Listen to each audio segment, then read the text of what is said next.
항상성이 뭐라고? 항상성이 뭐야? 일정하게 유지하려는 성질이에요. 근데 내가 너네 운동하고 나면 체온 올라가 안 올라가? 올라가요. 찜질방 갔다 오면 체온 올라가 안 올라가? 올라가죠. 항상성 깨진 거예요? 아니죠. 왜? 항상성이 유지된다는 건 내가 찜질방 들어가서 몸이 뜨끈뜨끈해져도 다시 36.5도로 되돌리려는 성질이 항상성인 거야. 그래서 항상성은 유지되고 있어도요. 내가 평생 36.5도로 사는 게 아니라고 했어. 조금 올라가면 다시 내려오는 거고, 좀 내려가면 내가 뭐 예를 들어서 미쳤겠지만 반팔 입고 영하 한 10도에 나가 있었어. 그럼 체온이 조금 떨어지겠죠. 오래 있으면 안 돼요. 그러면 좀 떨어졌어. 그러면 다시 올라가고. 오케이? 그게 항상성이라는 거고요. 자, 항상성 유지는 내분비계랑 신경계에 의해서 조절된대요. 내분비계 뭐야? 호르몬. 호르몬에 의해서 조절될 거고, 그 다음에 신경계에 의해서 조절되는데 어떤 신경계일까? 신경계. 말초? 어떤? 신경계 중에서도, 말초 신경계 중에서도 어떤 거에 의해서 주로 조절될까요? 자율신경계일 가능성이 높겠죠. 예를 들어서 우리 땀나는 거, 이런 것도 자율신경계에 의해서 조절되는 경우가 많아. 자율신경계가 대부분이긴 한데 우리가 사실 너무 더울 때 겉옷을 한 개 벗는다든지 아니면 추울 때 패딩을 입는다, 이런 것도 항상성 유지를 위한 의식적인 반응으로 보기도 해요. 그래서 항상 전부 다 자율신경만 작용한다? 이러면 틀린 거긴 해. 근데 주로 자율신경에 의해서 조절될 거고 우리는 자율신경까지만 볼 거예요.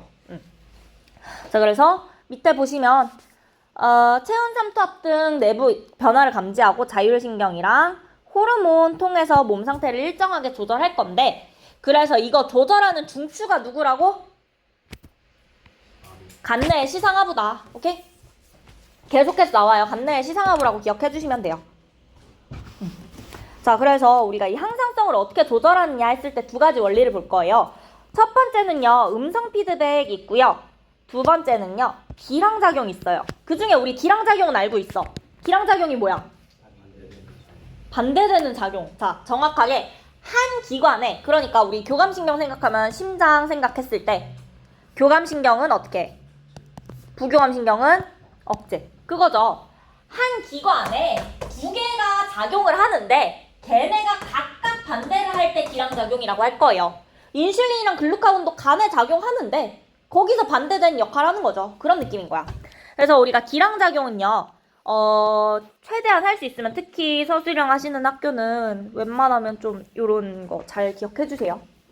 그리고 예시는 세 가지. 인슐린과 글루카곤, 교감, 부교감, 그 다음에 세 번째가 칼시토닌, 파라토르몬인데 우리 앞에 두 개는 반드시 외우실 거고요. 밑에 세 번째 거는 여유 공간 남으시면, 내 머릿속에 용량 남으시면 외우실 거예요. 나올 가능성이 많이 떨어지는 친구라서. 그래도 위에 두 개까지 확실히 기억하시면 돼요. 오케이? 자, 그 다음으로 음성 피드백이 있는데, 얘들아, 피드백이 뭐야? 피드백. 너네가 뭔가 선생님한테 피드백 받으려면 어떻게 해야 돼? 일단은 뭔가 내가 뭐 문제를 피드백 받거나 뭐 아니면 뭐 논술한 거를 피드백 받더라도 내가 뭔가 결과가 있어야 돼. 그거 가지고 가서 피드백 받는 거죠. 너네 그냥 빈 공책 가져가서 피드백 받지 않잖아. 그치? 그럼 큰일 나요. 그래서 문제를 어디까지 풀어보고 이거 뭐 어떻게 풀었는지 이런 거 피드백을 받는 거잖아. 자, 그래서 피드백이라는 건 내가 어떤 결과를 누군가한테 갖다 줬을 때 그 결과에 대해서 누군가 대답해 주는 거, 그런 거죠. 자, 음성 피드백은 뭐냐면요, 우리 방금 봤던 시상하부에서 TRH 분비하면 어떻게 된다? 뇌하수체 전엽에서 TSH 분비된다. 그럼 어떻게 된다? 갑상선에서 티록신 분비된다. 자, 이거 가지고 얘기할 건데, 우리 항상성 유지할 거면 티록신 분비되면 티록신 많아졌죠, 적어져? 많아졌어. 그럼 계속 나와야 돼? 이제 좀 덜 나와도 되겠어? 덜 나와도 되겠죠? 그럼 누굴 억제해야겠어? 위에 애들을 억제할 거야. 오케이? 그래서 음성 피드백이라는 건 내가 지금 많이 나왔으니까 결과가 생겼죠? 많이 있다는 결과가 생겼으니까 이제 그만해라 라고 억제한다고 해서 음성 피드백이에요. 영어로 네거티브 피드백이야. 그러니까 있으니까 그만 줘라라고 반대로 피드백한다고 네거티브 피드백이라고 해요. 오케이? 그래서 음성 피드백이고요. 그래서 티록신이 많이 나오게 되면 TRH랑 TSH 억제되니까 결과적으로 티록신도 다시 감소하게 될 거예요. 맞아요? 이렇게 기억해 주시면 되고, 음성 피드백이요. 요 냉방기의 자동 온도 조절기의 원리로도 많이 나오는데요. 뭐 항온항습기 같은 거를 생각을 해보면, 그러니까 우리가 히터랑 에어컨 다 되는 거 오토로 켜놨다고 생각할게. 26도로. 자, 히터를 켜. 어때? 더워지겠지? 지금 24도가 되면 히터가 켜질 거야. 26도까지 올라갔어. 자, 그러면 히터가 꺼지긴 하겠지만 이게 우리가 28도까지 계속 올라갔다고 하자. 그럼 어떻게 돼? 히터 끄고 에어컨 켜면 되죠? 에어컨 켜서 다시 낮춰줘. 그쵸? 에어컨 켜서 다시 낮춰주면 26도 됐다가 또 떨어져. 24도까지. 그럼 어떻게 돼? 에어컨 꺼. 그리고 히터 켜. 그래서 26도 올리고 18도 올리고. 이 과정이 일어난다는 걸로 설명을 하는데 나는 이게 더 쉬워요. 그런데 대충 무슨 얘기인지는 알겠죠? 그냥 간단하게 문제 나와도 엄청 쉽게 나오거나 그냥 문제집에 한두 문제라서 그냥 이렇구나 해주시면 되고, 자, 그럼 음성 피드백을 우리가 서술하자면 어떤 일이 원인으로 작용하여서 나타난 결과가 원인을 다시 억제하는 조절 원리라고 되어 있어요. 자, 한국말인데 너무 어려워요. 어떤 일이 원인으로 작용해서 나타난 결과가 뭐냐면 티록신 말하는 거야. 원인이 TRH, TSH 말하는 거야. 자, 그러면 이 결과가 원인을 억제한다고. 원인이 누구라고? TRH, TSH를 다시 억제하는 거. 이게 음성 피드백이라는 거예요. 됐을까요? 오케이. 자, 그래서 이렇게 두 가지 기억해 주시면 돼요. 어렵지 않죠? 자, 요 페이지는 요거 두 개랑 그 다음에 요 옆에 양성 피드백이라는 애는요. 엄청 중요하진 않고 한번 들으면은 대충 기억할 거예요. 자, 양성 피드백은 그럼 무슨 뜻일 것 같아? 음성 피드백은 있으니까 그만 나와라였죠. 양성 피드백은 뭐겠어? 있으니까 더 나와라야. 자, 그럼 근데 너네 상식적으로 생각했을 때 항상성 유지에 뭔가 잘 쓰이겠니? 그건 아니겠죠. 얘가 어디 쓰이냐면 옥시토신에 쓰이는데 옥시토신의 역할이 자궁 수축시키는 거거든요. 너네 자궁이 언제 수축해야 될까? 애기 낳을 때. 애기 낳을 때 자궁을 수축시켜야 되는데 만약에 이때 음성 피드백 작용이 일어난다고 해볼게. 옥시토신 나왔어. 그래서 자궁 수축했어. 그랬더니 이제 그만 나오래. 애기 낳을 수 있어요? 없어요? 없어요. 그러니까 옥시토신이 나왔다는 건 지금 출산 중이라는 거니까 계속해서 나와서 자궁을 수축시켜야 된다. 계속해서 나오는 작용이 양성 피드백이에요. 그래서 얘는 끝나는 건 출산이 끝나면 이제 멈추게 돼요. 피드백 작용이. 그렇게. 이런 게 있다 정도 기억해 주시면 되고, 그 다음에 요 밑에 것도 한번 봐주셔야 되는데, 우리 아이오딘 뭔지 알죠? 뭔지 알아요. 자, 아이오딘은 티록신의 주성분이거든요. 자, 그래서 아이오딘이 없어지면 그럼 어떻게 돼? 아이오딘 많이 못 먹으면, 부족하면 티록신이 안 만들어져요. 자, 그게 무슨 뜻이냐? 우리 TRH 나왔어요. TSH 나왔어요. 자, 근데 갑상샘 갔더니 티록신이 나와 안 나와? 안 나와. 자, 티록신이 안 나오면요. TRH 억제돼요? TRH는 계속 나와요. 그럼 TSH는요? 계속 나와요. 얘네가 계속 나오는데 티록신이 안 나와. 그러면 갑상샘이 계속 자극을 받아 안 받아? 계속해서 자극을 받아요. 그래서 갑상샘 어디 있었어? 목에 있었죠. 갑상샘이 비대해지는 거예요. 이게 갑상샘 종이에요. 오케이? 그래서 요런 질병 있다는 거 하나는 기억해 주시면 돼요. 아이오딘 때문이다. 갑상샘종. 딱 요 정도만 기억해 주시면 돼요. 아이오딘이 해조류나 이런 데 많이 들어있어서 우리 김이나 이런 거 못 먹는 고산지대에 사는 분들이 요런 게 종종 걸린다고 해요. 그래서 요 정도 생각해 주시면 될 것 같고, 자, 넘어가도 될까요? 126쪽. 혈당량. 혈당량이 뭐야? 목 아파. 혈당량이 뭐야? 혈당량. 포도당 어디에?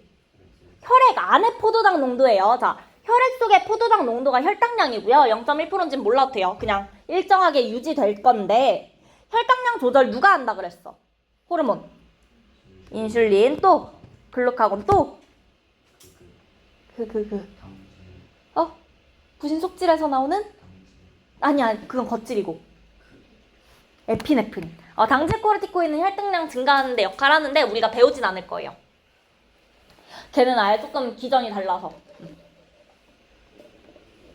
자, 인슐린 어디서 나와? 글루카곤. 에피네프린?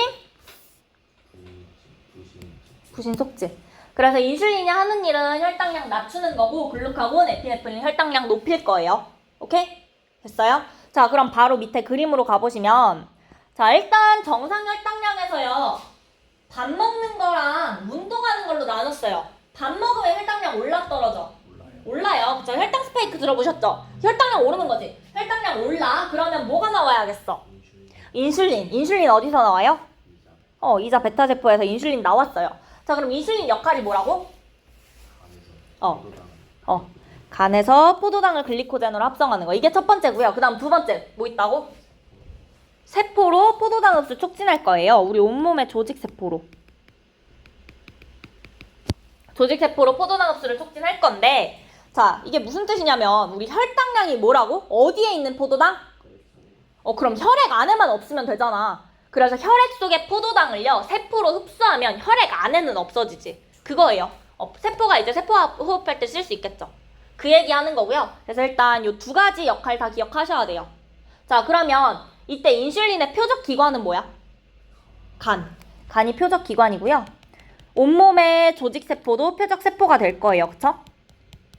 근데 이제 글루카곤 세포에서 이렇게 뺄 거라 그러지. 그 글루카곤은 그런 일은 하진 않아요. 오케이? 됐을까요? 자, 그럼 그 다음으로 운동했대요. 혈당량 어떻게 돼? 낮아지죠. 뭐 예를 들어서 우리 오래 달리기 하거나 뭐 체육 한 2시간 하고 나면 당 떨어지죠. 그거예요. 배고프잖아. 혈당량 떨어지면 누구 나올까? 자, 우선 글루카곤 나올 건데 어디서 나와요?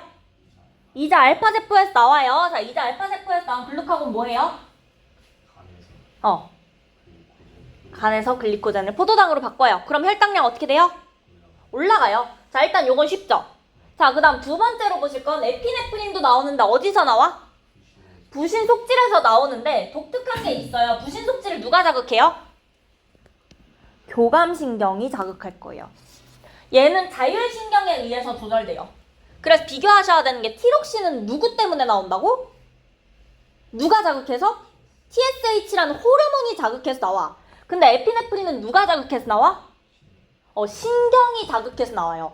티록신은 내분비계가 자극해서 나오고 에피네프린은 신경계가 자극해서 나와요. 그거는 구분해 주셔야 돼요.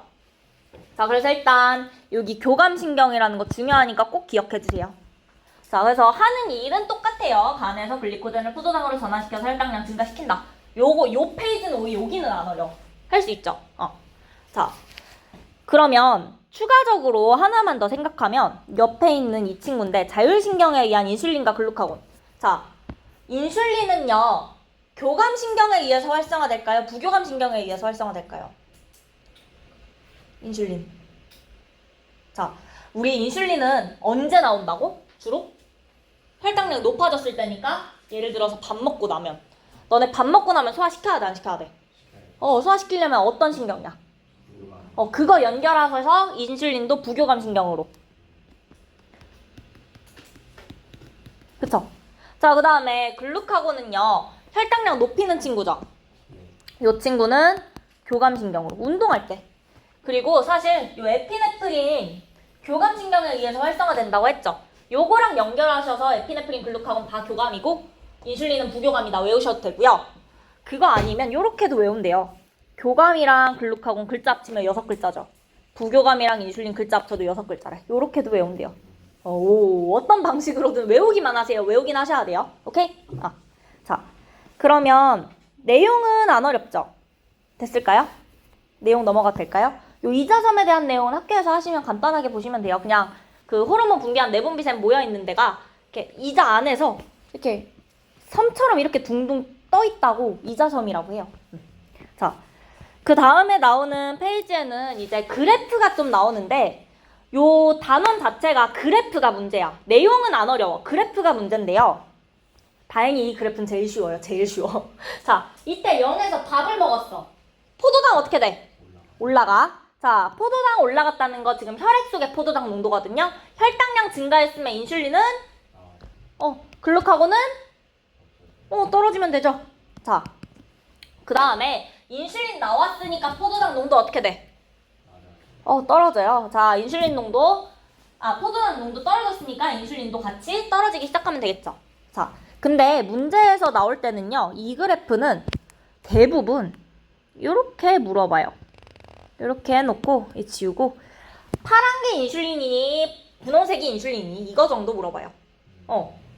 밥 먹고 나면 요거 혈당량 올라가니까 밥 먹고 나서 올라가는 게 인슐린이다 구분해 주시면 돼요. 안 어렵죠? 그래서 요 식사는 혈당량이 증가하는 거 얘기하는 거고, 자, 그 다음에 나는요 운동한대요. 혈당량 어떻게 된다고? 혈당량 감소에 대한 그래프고요. 감소하니까 뭐가 나와요? 글루카곤 나와요. 그래서 글루카곤 나온다는 거. 요거 하나만 보시면 돼요. 자, 그 다음에 중요한 건 그 밑에 있는 당뇨병 그래프인데, 자, 세 개 이렇게 세로로 보시면 첫 번째 건강한 사람은요, 이거 주스를 마셨을 거예요. 자, 주스 마시면 혈당량이 어떻게 돼? 올라가요. 주스 달죠? 자, 그럼 인슐린 어떻게 돼? 나와요. 자, 그럼 인슐린 나왔으니까 혈당량 어떻게 된다고? 떨어진다고 다시. 그쵸? 자, 근데 제1형 당뇨병 환자를 보시면요, 주스 마셨을 때 혈당량 어떻게 돼요? 올라가요. 인슐린은요? 안 나와요. 인슐린 분비가 안 돼요. 오케이? 자, 2형 당뇨병 환자는요, 주스 마시고 혈당량 올라가요? 안 올라가요? 올라가요. 자, 인슐린 나와요? 안 나와요? 인슐린 증가했네요. 근데 혈당량 떨어져요? 안 떨어져요? 잘 안 떨어지죠. 지금 건강한 사람 드라마틱하게 다시 정상 수준으로 돌아오지. 근데 이 사람은 아니잖아요. 그쵸? 떨어지는 게 훨씬 느려요. 그래서 인슐린은 분비가 되는데 반응이 안 돼. 인슐린 반응성이 떨어진다라고 얘기하기도 해요. 반응성이 나타나는데 간이 반응을 못한다. 간일 수도 있고 온몸의 조직세포일 수도 있고 그 수용체에 제대로 못 달라붙는 경우도 있고요. 그래서 이렇게 차이가 있는 거예요. 그래서 1형 당뇨병 환자 같은 경우는 그럼 뭐가 문제일까? 이자의 베타세포가 파괴된 경우예요. 그게 1형 당뇨병 환자고, 혹시 주변에 친구들 중에 있었는지는 모르겠지만 소아당뇨 같은 경우에는 우리 어릴 때 인슐린 주사 맞는 거 혹시 듣거나 보거나 한 적 있어요? 인슐린 주사? 그게 인슐린이 안 나오니까 이제 어려서 이제 소아당뇨 같은 경우는 1형 당뇨병이 좀 더 많아서 인슐린을 직접 맞아줘야 되는 거예요. 그래서 인슐린을 주입해주는 게 주치료 방법이고요. 근데 2형 당뇨병 환자는요, 인슐린을 맞는다고 큰 효과가 있을까요? 없어요. 인슐린을 보조치료로 하는 경우는 있는데 이제 주치료법은 아니고, 2형 당뇨병은 우리 어르신들 중에 당뇨 걸리신 분들 있죠. 그분들 어떻게 해요? 뭐 약 챙겨 드시고 혈당 안 올라가게 식단 관리하시고 운동하시죠. 그거는 인슐린 이미 나오는데 그냥 내 몸이 너무 안 좋아서 내 몸이 썩은 거야. 내 몸이 썩어서 반응을 못 하는 거라고. 그러면 내 몸을 돌려놔야지. 그쵸? 그래서 건강해지기 위해서 식단 관리하시고 운동하시고 하는 거예요. 그래서 1형, 2형 구분해 주시면 되고요. 여기 쓰여 있어요. 1형은 이자의 베타세포가 파괴된 거. 그 다음에 2형 당뇨병은 인슐린에 정상적으로 반응하지 못하는 거. 그래서 나이가 많아질수록 발병률이 증가한다. 몸이 점점 안 좋아질수록. 그리고 비만일수록 성인병 같은 거 발병 확률이 높아지죠. 그렇게 기억해 주시면 돼요. 여기까지 됐을까요? 자, 그래서 얘네는 그냥 개념도 중요하고요. 이렇게 그래프로 나왔을 때 1형인지 2형인지 구분하시는 것도 중요해요. 두 개 다 하실 수 있어야 되고, 잠깐만 그 전 페이지에 나 하나 체크 안 했어. 이거 안 했어. 자, 인슐린이랑 글루카곤은 무슨 작용으로 조절되죠? 음성 피드백 작용 할까요? 안 할까요? 해요. 해요. 자, 음성 피드백 기량 작용을 하는 독특한 특징이 있는 거지, 대부분의 호르몬은 음성 피드백 작용으로 조절이 되거든요. 그래서 둘 다 맞습니다. 둘 다에 의해서 조절돼요. 이거 기억해 주셔야 돼요. 양성 없어요. 양성 피드백은 아니에요. 양성은 옥시토신만 할 거야, 하더라도. 자, 그러면 우리 다음 페이지로 이제 쭉 넘어가서 체온 조절 갈게요. 자, 우리 체온은 몇 도야? 36.5도죠. 자, 우리 체온 조절은 일단 중추는 누구겠어? 중추. 간내 시장하부. 중추는 간내 시장하부고요. 얘를 열 발생량이랑 열 발산량을 통해서 그 체온을 조절하게 될 거예요. 열 발생량이 증가하면 체온이 어떻게 될까? 발생량이 증가하면 체온이 올라가요. 열 발산량이 증가하면 내려가요. 그쵸? 그거예요. 자, 여기서 이제 열 발생량이 우리 물질 대사 촉진하는 방식으로 일어날 거고요. 열 발산량도 높이는 방법 생각할 수 있는 거 있어? 발산량. 땀 흘리면 열 발산량이 증가해요. 왜? 식어서. 식어서라고 하니까 좀 이상하네. 땀이 어떻게 돼? 너네 땀 한 번 흘리면 그 샤워할 때까지 계속 있어? 어떻게 돼? 말라요. 마르면 그게 어떤 현상이야? 기화열은 흡수예요, 방출이에요? 흡수죠. 그쵸? 그거야. 기화열 흡수에 의해서 열 발산량을 증가시키는 거예요. 자, 일단 그래서 자, 추우면 체온 어떻게 돼? 낮아져요. 그럼 열 발생량은 어떻게 돼? 추워. 체온 떨어졌어. 열 발생량은 올려야 돼요. 열 발산량은 낮춰야 돼요. 됐어요? 자, 그러면 이번엔 더워. 체온 어떻게 돼? 올라가. 열 발생량 어떻게 돼? 줄여야 돼요. 지금 이미 체온이 올라갔으니까 발생량 줄일 거예요. 그 다음에 열 발산량은 올릴 거예요. 오케이? 자, 그래서 그림 보시면 일단 추울 때 먼저 보는데 저온 자극으로 추워요. 그러면 열 발생량을 증가시켜야 되지. 어떻게? 어떤 호르몬으로? 티록신의 분비를 증가시키면 뭐가 촉진돼? 물질대사 촉진되죠. 맞아요. 그래서 우리가 일단 관내 시상하부에서 저온 자극을 느끼게 되면 TRH 분비량을 증가시켜요. 그럼 TSH 분비량 증가하면서 결과적으로 티록신 분비 증가하겠죠. 티록신 증가하게 되니까 물질대사 촉진돼요. 그럼 열 발생량 증가하는 거 맞아요? 오케이. 자, 그 다음에 두 번째는요. 이쪽 빨간 거 따라서 이 가운데로 오시면 부신속질 에피네프린 나와요. 에피네프린도 물질대사 촉진했던 거 맞아요? 맞아요. 근데 에피네프린은 누가 부신속질을 자극한다고? 그거 거칠이라고? 부신속질. 속질은 맞아. 교감신경. 신경계 중에서도 교감신경이었죠. 우리 방금 글루카곤 할 때도 부신속질 교감신경이 자극했던 거 맞아? 여기서도요. 부신속질 교감신경이 자극할 거예요. 교감신경의 작용이 강화되면서 에피네프린 분비량이 증가해요. 그래서 물질대사 촉진해서 열발생량 증가한다. 오케이? 자, 그 다음에 열발생량은 그럼 증가시켰으니까 열발산량 어떻게 해야겠어? 낮춰야겠죠. 열 발산량을 낮추는 방법으로는 피부 근처 혈관을 수축시킬 거예요. 자, 혈관에 뭐 흘러요? 피 흘러요. 혈액 흘러요. 혈관이 수축했으면 피가 많이 흘러, 적게 흘러? 적게 흐르죠. 그러니까 열 발산량이 감소하는 거야. 오케이, 혈액을 통한 열 발산이 감소하게 되는 거예요. 그래서 우리가 추울 때 얼굴 파랗게 질리거나 하얗게 되거나 그렇죠. 그게 저것 때문이에요. 혈관이 수축돼서. 오케이?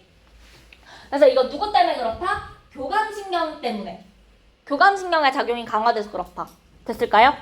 자, 그럼 우리 더울 때 볼게요. 자, 더우면 우리 열 발생량 어떻게 해야 돼? 더워. 발생량 감소해야 돼요. 그럼 티록신 어떻게 돼야 돼? 감소시켜야 돼요. 그래서 TRH 분비량 떨어지고요. TSH 분비량 떨어지고 결과적으로 티록신 분비량까지 감소해서 물질대사 감소해요. 오케이? 자, 그 다음에 우리 방금 옆에 있었던 에피네프린 여기 있어, 없어? 없어요. 자, 왜 없냐면 지금 피부 근처 혈관이 확장될 때 누가 역할한대? 교감신경이 무슨 차이가 있어, 방금 전이랑? 작용이 완화돼요. 작용이 완화되는지 강화되는지에 의해서 조절을 할 거란 말이야. 그래서 우리 여기서 에피네프린 아예 신경 안 쓸 거예요. 부교감신경이란 글자 여기 있어요? 없어요. 체온 조절에다 부교감 신경 생각하시면 안 돼요. 교감만 얘기할 거예요, 우린. 오케이? 그래서 교감 신경의 작용이 완화되면서 피부 근처 혈관이 확장돼요. 피부 근처 혈관 확장되니까 피 많이 흐르겠죠? 그럼 열 발생량 증가하겠죠. 그리고 우리 더울 때 이제 얼굴 빨갛게 달아오르는 게 이것 때문인 거죠. 오케이? 그래서 요렇게까지 기억해 주시면 돼요. 됐어요? 자, 그러면 밑에 있는 거 보시면 열 발생량 증가하는 건 일단 쓰여 있는 거 첫 번째 티록신이랑 에피네프린으로 뭐 한다? 추울 때 티록신이랑 에피네프린으로 물질 대사 촉진해요. 자, 그 다음에 두 번째로 또 쓰여 있는 게 이것도 기억해 주셔야 돼요. 몸 떨림. 우리 추울 때 몸 떨리죠. 더울 때 떨리는 거 아니지. 추울 때 몸 떨리는 것도 근육 운동 때문에 이제 그 안에서 열이 발생하는 거예요. 그래서 요거 두 개 기억해 주셔야 되고, 열 발산량은 어떻게 감소시킨다? 발산량 감소는 어떻게 시킨다? 혈관을 수축시켜서. 그쵸? 혈관 수축시키고, 이때는 교감신경 작용의 강화로 인해서. 그쵸? 그래서 피부 근처 혈관을 수축시킨다. 자, 그 다음에 더울 때로 갈게요. 더울 때 열 발생량 어떻게 감소시켜요? 티록신을 감소시켜요. 그쵸? 에피네프린 여기 나와요? 안 나와요? 안 나와요. 티록신만 얘기할 거예요. 자, 그 다음에 열 발산량은 어떻게 증가시키죠? 교감신경의 작용 완화로 피부 근처 혈관을 확장시킬 거예요. 그쵸? 그 다음 두 번째 또 뭐 있다고? 뭐 있대? 땀 분비를 증가시킬 거야. 땀 분비 증가하게 되면 기화열 때문에 기화열 흡수로 인한 열 손실이 증가하게 되죠. 오케이? 할 수 있을까요? 자, 일단 여기까지는 싹 다 외우셔야 돼요. 여기 있는 거 그대로 묻는 문제는 잘 안 나와요. 문제는 그래프를 풀어야 되기 때문에 이거 못 외우면 문제를 못 풀어요. 요거까지 기억해 주셔야 되고. 응.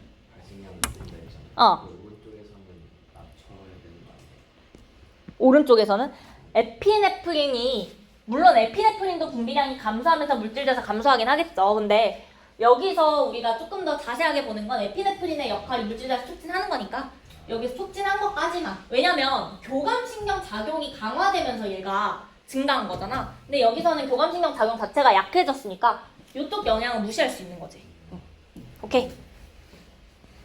자, 그 밑에 우리 심화 과정은요, 그냥 좀 읽어보시면 돼요. 그냥 성인은 이렇게 몸떨림이나 뭐 이런 거고, 유아 같은 경우가 물질대사 촉진이 더 강하다 이거고, 동상 피해가 손가락이나 발가락에 심한 이유는 뭐 때문일까? 동상. 말단부에 동상이 왜 심할까? 혈액이 적게 흘러. 왜? 피부 근처 혈관이 수축했잖아. 피부 근처 혈관 수축해서 여기 피가 잘 안 흐르니까 금방 차가워지는 거예요. 그래서 우리 발가락 동상 같은 거 겨울에 많이 걸리죠. 그것 때문이다 생각해 주시면 되고. 자, 그러면 우리 여기까지 해서 30... 우리 삼투압 할 수 있겠다. 야, 너네 이거 다 외워올 수 있지? 안 돼? 안 돼? 삼투압까지 하면 안 될까? 많이 힘드니? 그치, 괜찮지. 나도 힘들어. 자, 일단 삼투압 들어가 볼게요. 삼투압은 개념은 되게 쉬워요. 그림 제일 간단하죠. 근데 문제가 제일 어려워요. 문제가 제일 쓰레기야. 자, 삼투압은 일단 삼투압이 뭐야? 우리 농도 말고 삼투압이 뭘까 정확하게? 나트륨. 자, 삼투가 뭘까? 삼투가 뭐였어? 삼투 현상이 뭐였어?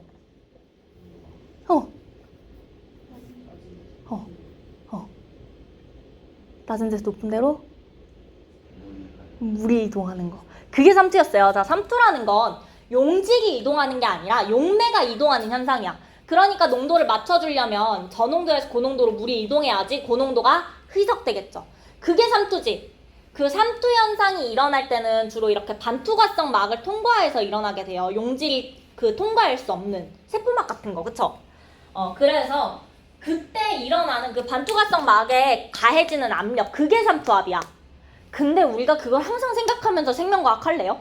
그래서 그냥 농도로 보자는 거야. 삼투압이 높다라고 하면 체액의 농도가 높다라고 하자는 거야. 혈액의 농도가 높다. 오케이? 그래서 삼투압이요, 일단 땀을 많이 흘리거나 짠 음식을 먹었대. 땀 흘리면 어떻게 돼요? 수분이 빠져나가요. 짠 음식 먹으면 용질이 증가하겠죠. 그러면 농도 어떻게 돼? 체액 농도가 증가해야죠. 자, 체액 농도 높아지니까 혈장 삼투압이 어떻게 된다? 높아진다. 같은 걸로 보겠다는 거예요. 그냥 같은 걸로 푸시면 다 풀려요. 그 다음에 물을 많이 마시면 수분이 들어왔죠? 그럼 체액 농도 어떻게 돼? 낮아지면 삼투압이 낮아진다. 그래서 우리 요 혈장 삼투압에 대해서 이야기를 하는 거예요. 혈장 삼투압을 조절하는 거야. 자, 삼투압 조절하는 호르몬은 누구였어요? 항이뇨 호르몬이에요. 어디서 나와요? 뇌하수체 말고 후엽에서 나와요. 뇌하수체 후엽에서 나와요. 여기 쓰여 있어요, 얘들아. 뇌하수체 후엽 제발 꼭 외우셔야 돼요. 후엽에서 나오는 거 두 개. ADH랑 옥시토신, 그쵸? 요거 두 개만 기억하시고 나머지는 다 전엽으로 넣으시면 돼요. 자, 요때도 그리고 추가적으로 간내 시상하부가 중추겠죠, 당연히. 자, 그럼 조절 과정은 우리 바로 요거 볼 건데, 자, 정상혈장 삼투압이었다가 땀을 흘렸대. 그럼 뭐가 빠져나갔어? 물이 빠져나갔어. 그럼 수분 손실이네. 자, 물 빠져나갔으면 체액 농도가 어떻게 돼요? 체액 농도 높아졌다는 건 혈장 삼투압이 어떻게 됐다는 거야? 높아졌다는 거죠. 자, 그러면 지금 체액 농도, 혈장 삼투압이 높으니까 우리 혈액에 물이 필요할까 안 필요할까? 필요하게 되겠죠. 그러면 그 물 어떻게 가져와야 된다고? 콩팥에서 수분 재흡수할 거야. 그치? 그럼 이거 촉진시키는 호르몬이 누구야? 그게 항이뇨 호르몬이죠. 그래서 체액 농도가 높아지게 되면 ADH의 분비량이 증가할 거예요. 오케이? 자, 그러면 콩팥에서 수분 재흡수량이 증가하니까 혈장 삼투압은 어떻게 돼? 다시 낮아지는 거야. 혈액에 지금 소금은 안 건드리고 물이 들어왔지. 그러면 농도 낮아지겠죠? 그래서 혈장 삼투압 결과적으로 낮아질 거예요. 오케이?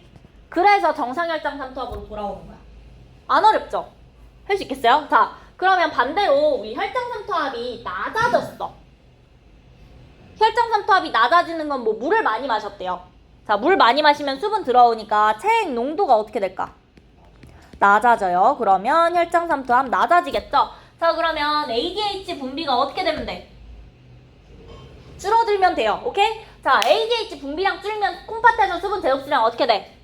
줄어들어요. 그러면 내가 지금 피해서 물이 계속 소변으로 나가는 거야. 그럼 농도 어떻게 되겠어?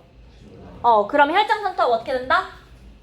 높아진다. 그래서 정상된다. 이거예요. 이게 끝이야. 제일 쉽지? 아닌가?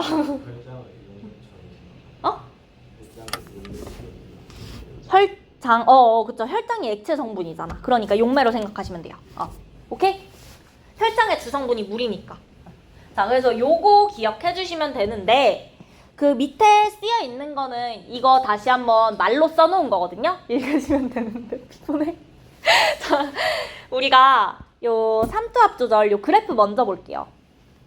자, 왼쪽 그래프, 빨간 거. 혈장 삼투압이 높아질수록 항이뇨 호르몬이 어떻게 돼요? 증가해요. 왜 증가한다고? 콩팥에서 수분 재흡수량을 증가시켜서 어떻게 해야 돼? 혈장 삼투압을 다시 낮춰야 되니까. 그래서 혈장 삼투압이 높아질수록 항이뇨 호르몬이 증가해요. 오케이? 자, 그 다음에 두 번째 그래프 보시면 우리 물을 마셨어요. 그러면 혈장 삼투압이 어떻게 돼? 낮아지죠. 자, 우리가 지금 그래프 두 개를 겹쳐놨지만 좀 따로따로 하나씩 순서를 생각해보면, 자, 물 먹어서 혈장 삼투압 떨어져요. 그러면 ADH 분비가 어떻게 돼? 진짜? 감소하죠. ADH 분비가 감소하면 콩팥에서 수분 재흡수량은 적어져요. 그럼 오줌량이 많아진 거야. 오케이? 이게 첫 번째 단계예요. 그 다음에 쭉 갔어. 자, 그래서 계속 물이 오줌으로 나가. 그럼 결국에 혈장 삼투압 어떻게 돼? 다시 높아져요. 그럼 ADH 분비량 어떻게 돼? 증가해요. 그럼 콩팥에서 수분 재흡수량 어떻게 돼? 늘어나요. 그럼 오줌 생성량 어떻게 돼? 줄어들어요. 그래서 이런 그래프가 생긴 거예요. 이 그래프가 두 개가 겹쳐져 있지만 혈장 삼투압 때문에 ADH 분비량이 바뀌면서 오줌 생성량이 바뀐 거예요. 자, 그러면 우리 하나 생각해 볼게요. 오줌 삼투압 그래프는 어떤 느낌으로 그려질까? 오줌 삼투압. 오줌 생성량이랑 반대로 그려질 거예요. 요렇게. 자, 생각해 볼게요. 요런 식으로 그려지거든요. 이거는 뒤에 문제 있어가지고 굳이 안 그려도 돼요.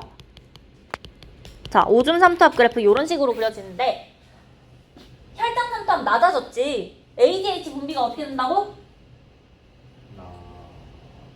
안 나온다. 적어져요. 그쵸? ADH 분비량이 적어지게 되면 콩팥에서 수분 제흡수량 어떻게 된다고?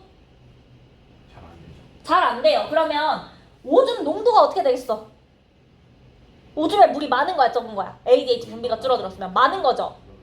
그러면 오줌 삼투압 낮아지겠죠. 맞아요? 자, 그 다음에 혈당 삼투압 높아졌어요. ADH 분비 어떻게 된다고? 어떻게 된다고? 늘어나요. 늘어나요. 자, 늘어나면 콩팥에서 수분 제흡수량 어떻게 된다고? 늘어나요. 그러면 오줌 농도 어떻게 된다고? 증가해요. 그래서 오줌 삼투압 다시 증가해요. 그래서 생성량이랑 삼투압 그래프가 반대로 그려지게 될 거예요. 여기까지 됐어? 그래서 여기다가 이거는 여러 가지 방식으로 나와요. 여기다가 X 해놓고 뭐 오줌 생성량, 삼투압, 혈당 삼투압 중에서 뭐 혈당 삼투압이랑 둘 중 하나 주고 이게 물 먹은 건지 소금물 먹은 건지 물어보는 경우도 있어요. 그런 식으로. 자, 그러면 우리가 다시 한번 정리해 볼게요. 자, ADH 분비량이 증가했다고 할게. 혈당 삼투압 어떻게 되니?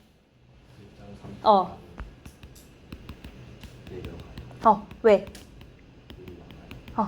자, 혈당 삼투압은 결국 떨어지게 될 거예요. 맞아요? 자, 혈액량은 어떻게 돼요? 혈액량은 증가해요. 물이 들어온 거니까. 혈액 결국 물이잖아. 그쵸?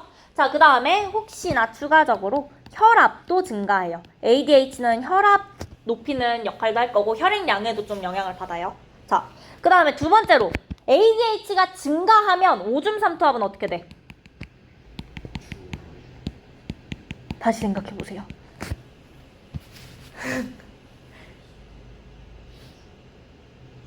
진짜 줄어? 진짜 줄어? 늘어나지 않아? 오줌으로 나가야 되는 물이 지금 혈액으로 들어갔잖아. 그럼 오줌 농도는 증가해야죠. 이게 어려워요.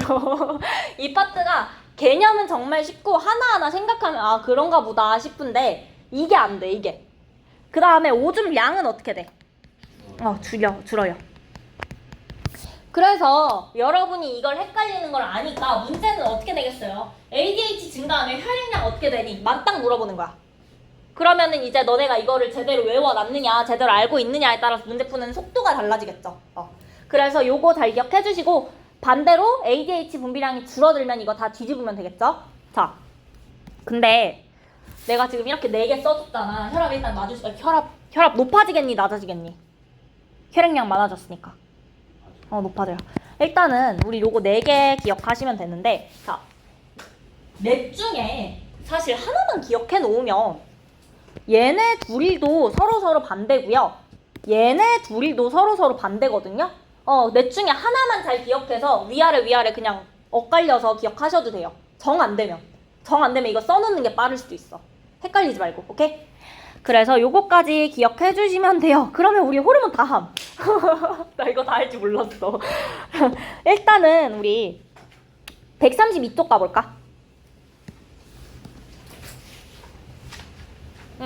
자, 일단 여기 자료 1번 보시면 시상업에서 TRH 나왔어요. 기억은 뭘까요? TSH 나온대요. 뇌하수체 전엽이겠죠? 그 다음에 니은은 뭐겠어요? 갑상샘이에요. 자, 그리고 자, 그 다음에 이거 2번 이렇게 나온다고. 탄수화물 먹었어요. 기억이랑 니은 둘 중 하나는 인슐린, 하나는 글루카곤이야. 누가 인슐린이야? 기억이 인슐린이고요. 니은이 글루카곤이에요. 그러면 A, B 중에 누가 기억이에요? A가 기억이에요. 맞아요. 니은이 B예요.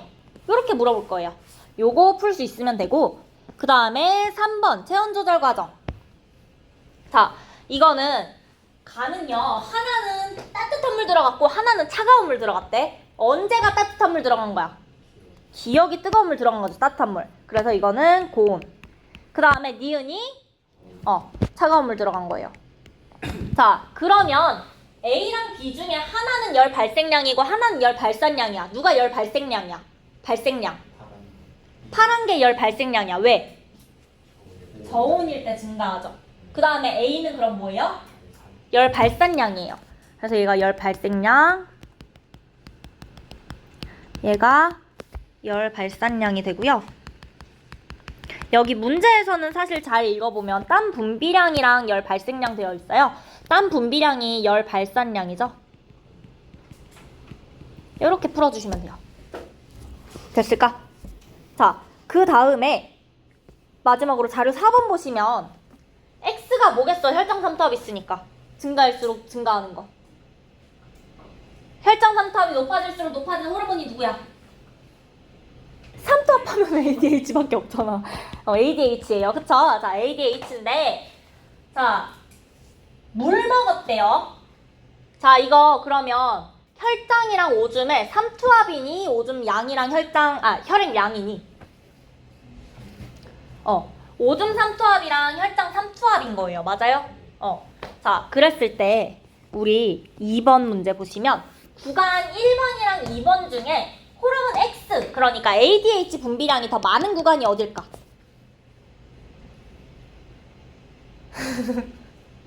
표정이 너무 안 좋아. 안 보이지 너네? 진짜 쉬워요. 진짜. 진짜 1번일까? 삼탑 낮아. 물이 들어왔으니까 물판을 한 2번. 2번인데요. 왜 2번일까? 왜 쉽다 그랬을까 내가? 요즘에는 주로 ADH랑 혈장 삼투압. 맞아. 이것 때문에 혈장 삼투압 증가하면 ADH 증가한다니까? 누가 혈장 삼투압이 높아? 2번이 높잖아. 그래서 2번이에요. 안 어렵죠? 그렇게 푸시면 되고요. 일단은 우리가 숙제는요. 여기 실력업까지만 하실 거예요. 138쪽까지만 하실 거고, 그 문제가 뭐냐면 너희가 이번 주에 해올 게 상당히 많아요. 숙제 미루신 분들은 축하드려요. 완자 해오셔야 되고요. 기출픽 해오셔야 되고요. 마더텅도 신경계 호르몬 다 풀어오실 거예요. 한 100문제 돼요. 아니다, 120문제일 거예요. 신경계가 40문제, 호르몬이 80문제거든요. 근데 신경계는 진짜 금방 풀어요. 호르몬이 생각보다 어려울 수도 있어요. 근데 일단 다음 주에 다 못 풀더라도 최대한 한 호르몬 40번 정도, 신경계는 다 풀고 호르몬 40번 정도까지라도 풀어오세요. 아니요, 기출픽은 다 푸는 거고. 마더텅, 오케이? 완자는 여기까지 138쪽까지 다. 기출픽은 호르몬까지. 신경계 호르몬 다 하시면 된다는 거예요. 그 다음에 마더텅을 신경계는 다. 사실 호르몬도 전부 다 하면 좋은데, 다 하면 좋긴 한데 혹시라도 너무 힘들면 못해도 한 40번 정도, 절반 정도는 풀어오세요. 최대한 풀어주세요. 최대한 한 40개요. 최대가 40개야. 그 정도까진 풀어주세요. 요 정도는 할 수 있어. 난 너희를 믿고 있고. 그리고